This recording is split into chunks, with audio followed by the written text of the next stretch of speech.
Nous n'avons pas besoin de loi sur l'immigration, nous avons besoin de loi sur la non-immigration, c'est-à-dire comment faire pour suspendre les flux migratoires, c'est-à-dire poser l'idée d'un moratoire sur l'immigration dont nous constatons, et chaque Français peut le constater, que cela nous pose un certain nombre de difficultés à tout point de vue, c'est-à-dire que les migrants et leurs descendants sont 2 fois plus au chômage que les autres catégories de la population.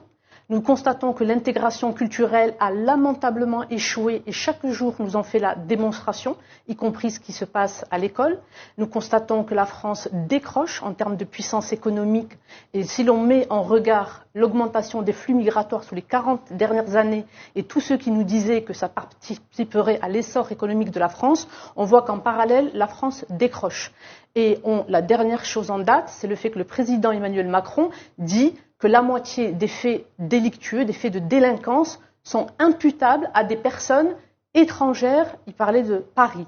Donc, je suis sidérée par cette annonce d'une nouvelle loi, une énième loi, parce qu'il y en a eu, je crois, 29. C'est la 29e depuis 1980. 29 lois sur l'immigration.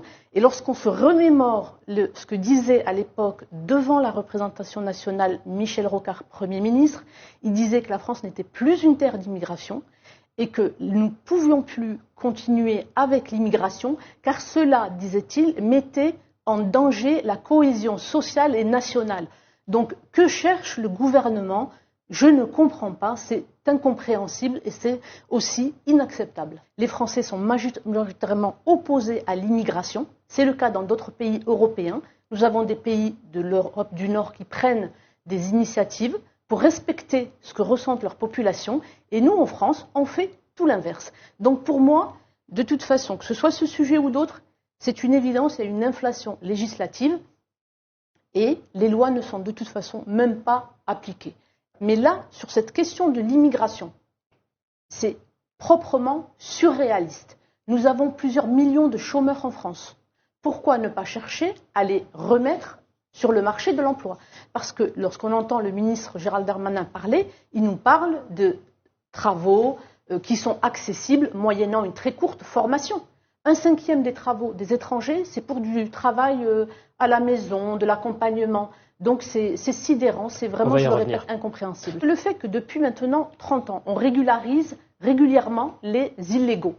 Je refuse de dire sans papier. Les illégaux sur le territoire national, on les régularise. Cela signifie qu'on accorde un droit, un privilège à tous les malins qui auront réussi à se maintenir sur le territoire national en toute illégalité. Donc lorsqu'on a un comportement comme celui-ci, on ne peut pas se faire respecter. Pour se faire respecter, il faut déjà soi-même montrer et démontrer qu'on est capable de faire respecter ses propres lois. J'étais au Conseil d'intégration, il faut être très prudent avec les chiffres parce que ce que j'ai constaté à l'époque déjà, les chiffres qu'on donnait à l'opinion publique étaient faux. Les chiffres de l'immigration étaient déjà nettement plus importants. Vous avez des chiffres de l'INSEE, je vous montre un tableau. 2017, de le montrer. 44% de la hausse de la population provient des immigrés. Jusqu'où? Je pense, eu égard au problème d'intégration culturelle que nous observons. Près de 10 millions de personnes sur le territoire français sont pauvres. Comment peut-on continuer avec l'accueil massif? Oui, je le dis et je le redis. J'en avais parlé il y a plus de 10 ans dans mes livres en exhumant les textes de Georges Marchais, communiste.